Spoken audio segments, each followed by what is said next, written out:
यह बात उस समय की है जब मैं बीबीए फर्स्ट ईयर में था।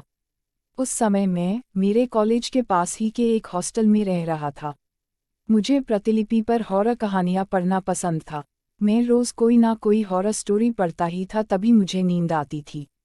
ऐसे ही एक दिन में रात को प्रतिलिपि पर एक चुड़ैल की हॉरर स्टोरी पढ़ रहा था। कहानी पढ़ते पढ़ते मुझे कब नींद आ गई और रात के तकरीबन 2 बजे मेरी नींद खुली। मैंने अपने कमरे की खिड़की खोली और बाहर का नज़ारा देखने लगा। आज बाहर काफ़ी तेज हवा चल रही थी।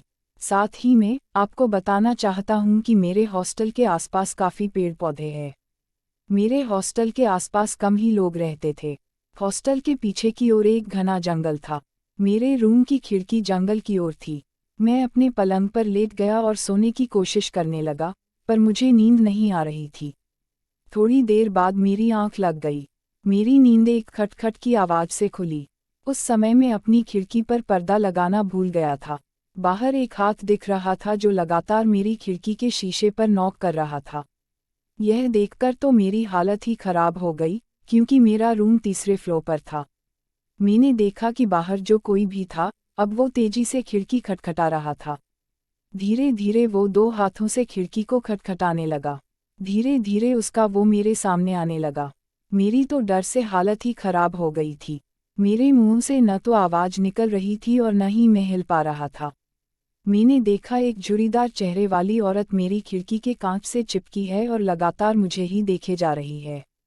वो औरत मेरी खिड़की को खोलना चाहती थी, पर खिड़की अंदर से बंद थी। अब वो औरत खिड़की को जोर जोर से पीटने लगी और काफ़ी गुस्से से मुझे देखने लगी। मैं समझ गया कि आज ये मुझे नहीं छोड़ेगी। फिर वो औरत शांत हो गई और मुझे इशारों ही इशारों में इस खिड़की को खोलने के लिए कहने लगी। पर मेरी हालत तो ऐसी थी कि मानो मुझे काटो तो खून नहीं। एकदम वो औरत वहाँ से कहीं गायब हो गई। मेरा दिल अभी भी तेजी से धड़क रहा था। तभी मेरी खिड़की पर तेजी से नॉक हुई। वो औरत फिर से आ गई थी। पर मैंने अपनी हिम्मत जुटाई और तेजी से खिड़की के पर्दे को बंद कर दिया। मैं जोर जोर से चिल्लाने लगा। शोर सुनकर मेरे दोस्त और हॉस्टल का रखवाला वहां पर आया। सभी मेरी हालत देखकर हैरान थे कि आखिर इसे क्या हो गया है। मैंने सबको उस औरत की बात बताई। तभी मेरे एक दोस्त ने खिड़की का पर्दा खोला, पर बाहर कोई नहीं था।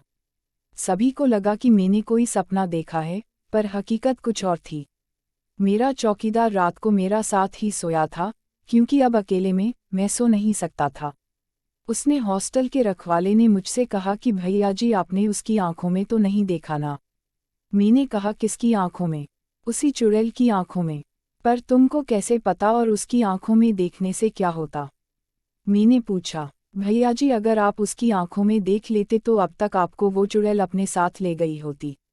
जो भी इस कमरे में रहता है, उसके साथ ऐसा ही होता है।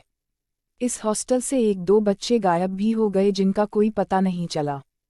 उन्हें वो चुड़ैल अपने साथ ले गई और उन्हें खा गई। यह सुनकर मेरा कलेजा मेरे मुंह में आ गया। खैर कल मैं आपको एक नया कमरा दे दूंगा, रखवाले ने कहा। अगले दिन मैंने अपना हॉस्टल ही चेंज कर लिया। अब मैं एक ऐसे इलाके में रहता हूँ जहाँ पर आसपास कोई जंगल नहीं है। सो आई होप गाइज आपको यह हॉरर स्टोरी अच्छी लगी होगी। Share and subscribe channel.